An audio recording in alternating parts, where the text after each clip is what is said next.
Welcome back to Nick Lenz's Comic Corner Classics slash No Classic. This is episode number 1488 and Doubleshot number 1382.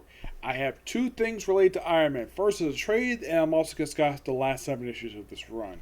This is first Invincible Iron Man, Long Way Down. This is a 5-parter This is a 5-parter from issues 516 to 520.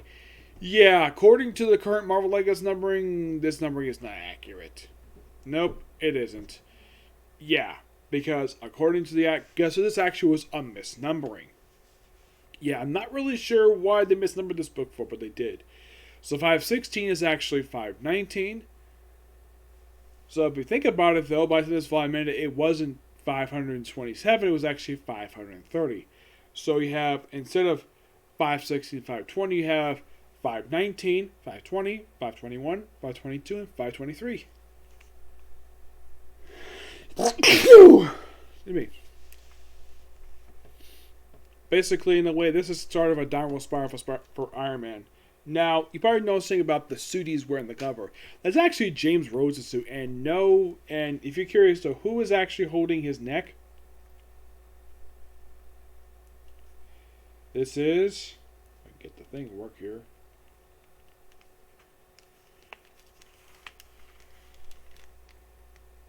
The Mandarin who's holding him down. Yep. Now, in here, basically, Tony Stark quits being Iron Man and basically begins a way to build up his taking down the Mandarin.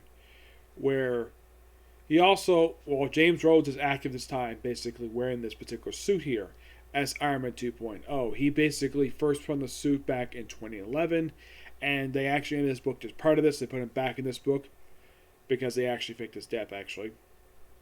So here, basically, in the very first issue of the storyline, there's a general who's been here since 510, and then basically 516. He kills himself.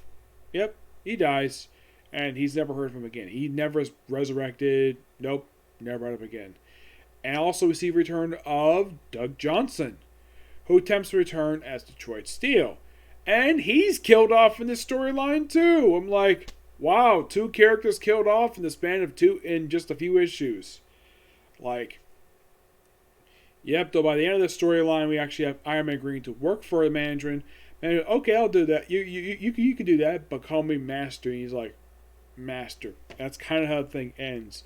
He also deals with a lot of stuff, basically take us back from the Avengers. And this is just a really good storyline. And we just begin to and of course you also have in here Ezekiel Stane trying to remove a bomb from his body by himself using his own self-surgery and have to fight the father of his girlfriend's father in order to basically take him down. But not taking out here just yet. But this storyline is really good. I think Salvador Larroca himself does a great job with the artwork in here. So it's manufactured with the writing here. And there's the Armor 2.0 armor. Yep. Yeah. It's just, really good. There's stuff with Sasha Hammer in here, which, of course, she actually got drugged by Doug Johnson. And, of course, then you have, various other characters.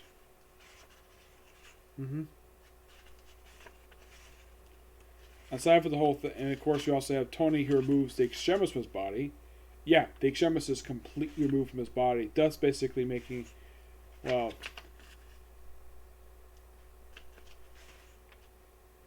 yeah, we also have Chemistro, who's a spy. Yeah. So aside from the whole Doug Johnson, he's the only one of 2 characters who dies here. Yep. And of course you have, James Rhodes saying, oh yeah, Tony's like Iron Man, I am. Yep.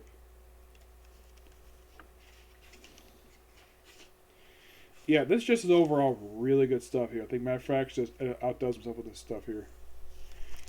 But I give this book roughly a 9.5 out of 10. Yep.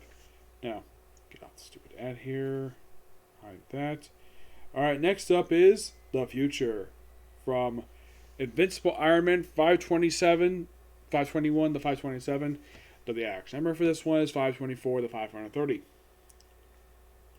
The Future, a 7-parter that basically spans this whole thing. And there is some big deaths in the storyline too. Yes, apparently Matt Fraction figured though, hey, I'm ending my run. I'm going to kill off characters here. Yep, and this is where we have the start of the Mandarin City. And we also see appearances in the storyline by the Trans Division. They're the Chinese premier superhero. They're the, I believe that they're the premier superhero teams in the Philippines. And Destiny, which later reformed as the Ascendants. The Ascendants, excuse me, that would first show up in Avengers World. And here, basically, Iron Man basically formulates a plan to have his own villains team up with him to take down the Mandarin. And these villains include Living Laser, the Blizzard, Ezekiel Stane. Yes, Ezekiel Stane works with him. And, of course, Stark's company, Stark Reliant, is in the storyline, too. This is just a really good action-packed 7-parter. Just really exciting here. And you kind of go back to the roots here, but basically of Tony Stark in a workshop making mechs for, of course, the Mandarin.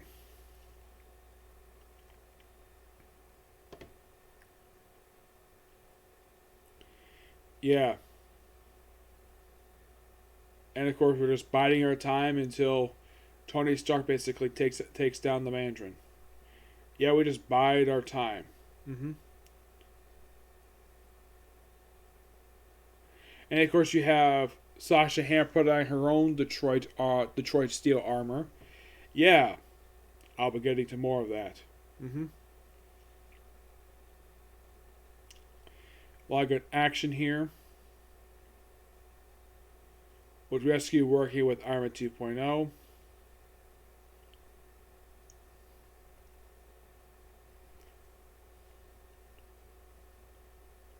Yep, and they basically tag team together to help Tony. Tony, of course, doesn't wear his Extremis armor. Yeah, with this, he actually stops wearing. Goes back to an old armor of his. And I love the joke. Next, Armor Wars 3. Yep. Yeah, this is when we have a team-up situation. So, I think it was the Living Laser, Ezekiel Stane, the Blizzard, and it was a couple of Iron Man's own villain teams up with here. Yeah, there's Living Laser. Let me look up right here, just make sure I got these characters right.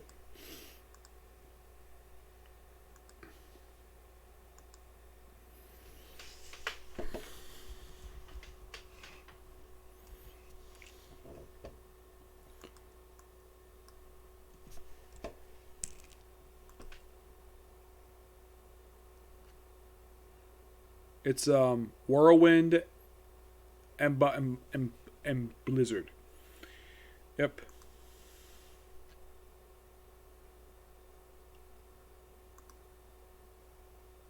It's not Don Gill, it's a different guy. Yep, it's different Blizzard for some reason. Not sure what happened to the original one. Yeah, I remember Don Gill was the original. I think he's still alive, if I'm not mistaken. Yeah, he's still alive. He's just not active much as the Blizzard anymore. He actually may return in the recent line for Iron Man. Mm-hmm. As for the other ones, there's the second one, Randall McKean. He appeared in the he appeared like a single, like he had a single appearance, and that was the George Sharpina. So, but yeah, he of course I think was like the third person to be the Blizzard, and he's been dead since 1986. Originally it was Jack frickin' Frost. Yep.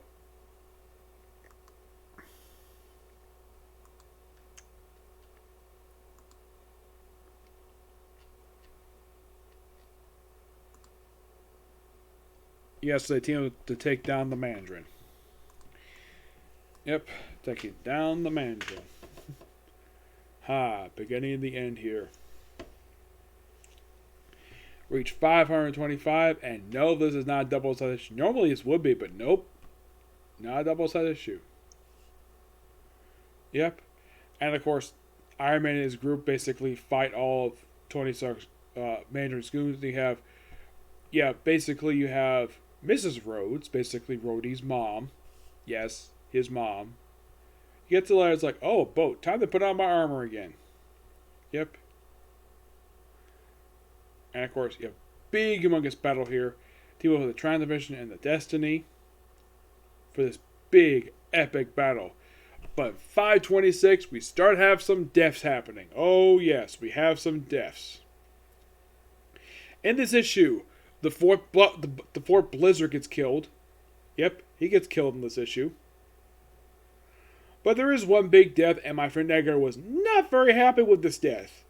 You have Ezekiel Sting killing the Mandarin. Yep. And if you're curious though, did this death stick? Not very long, actually. No, not really. Like, you'd actually be resurrected somehow.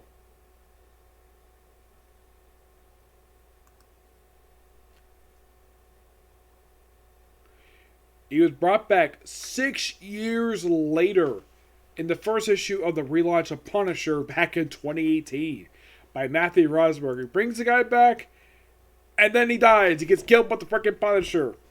Yep.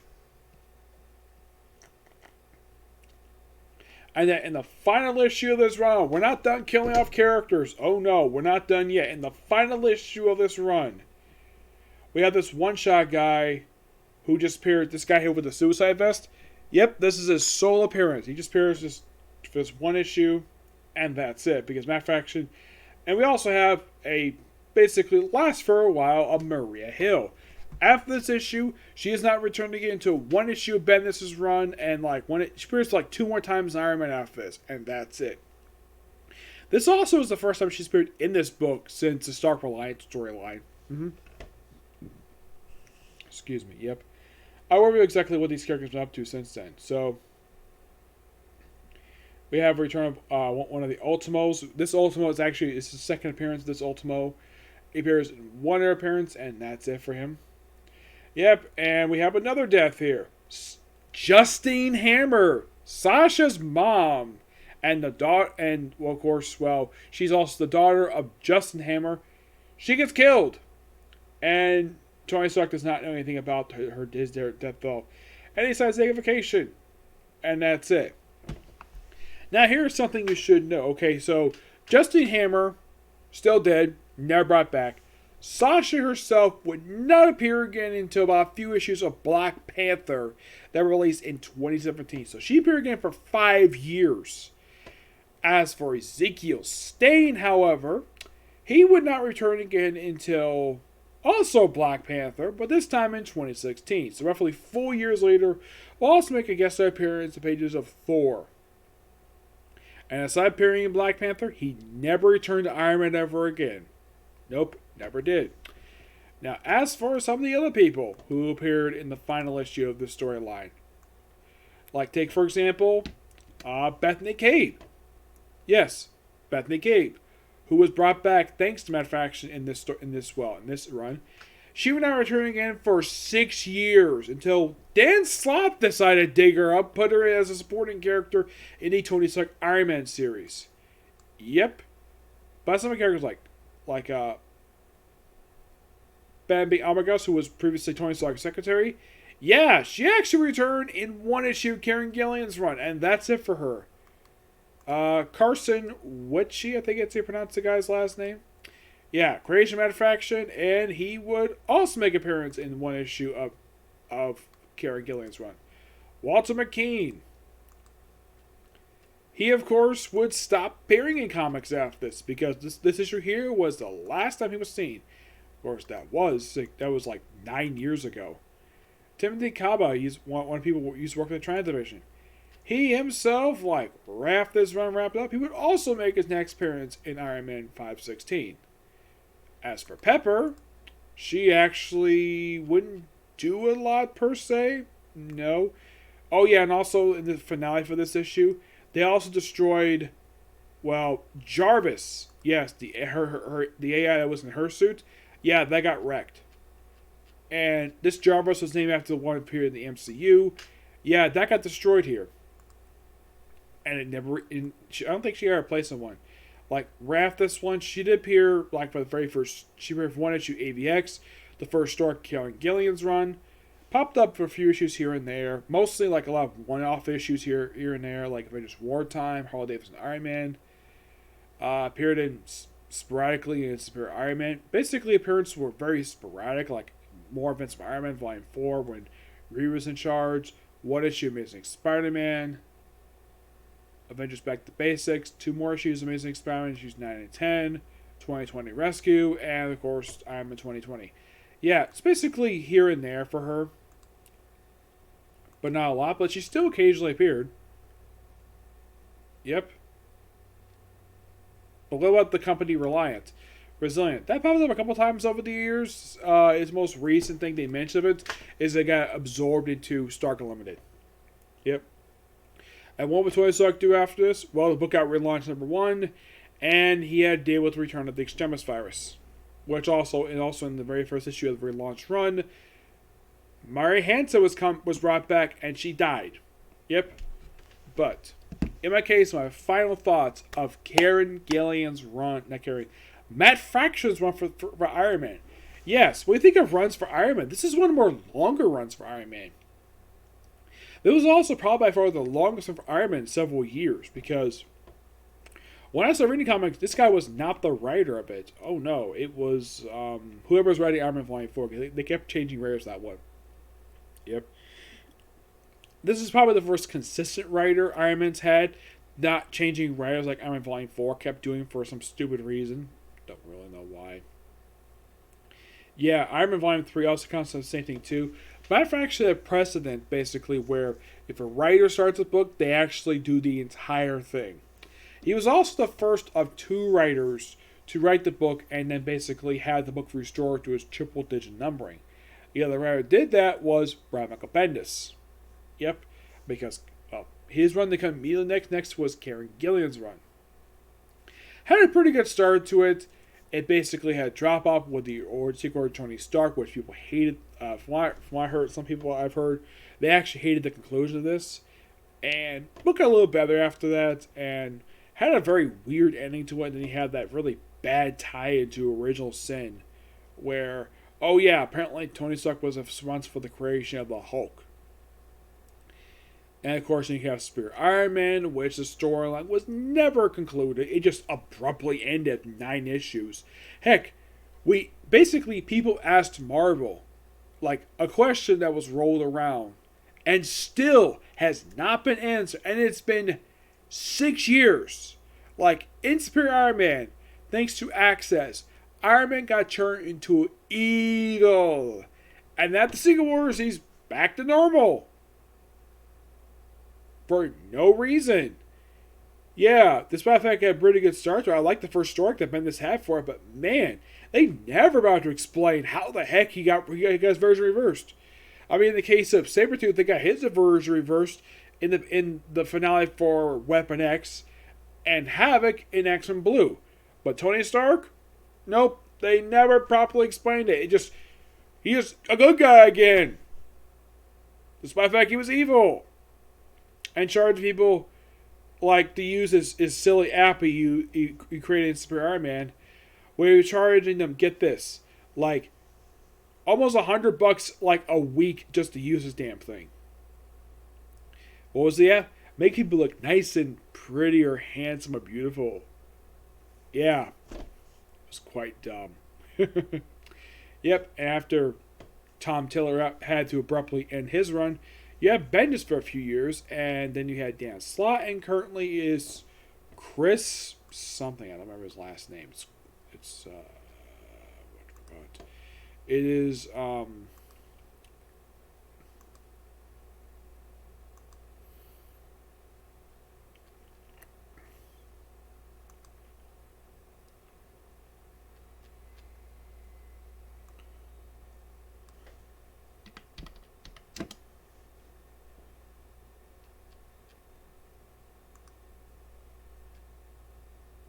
well, actually, at Bendis, you had Dan Slott do the book.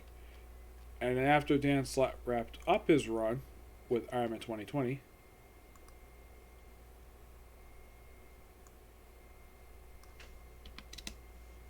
then became simply Iron Man again, with Iron Volume 6 by Christopher Conwell, who actually is still the current writer of the book. He's been writing the book for about a year, and the book has been amazing under him.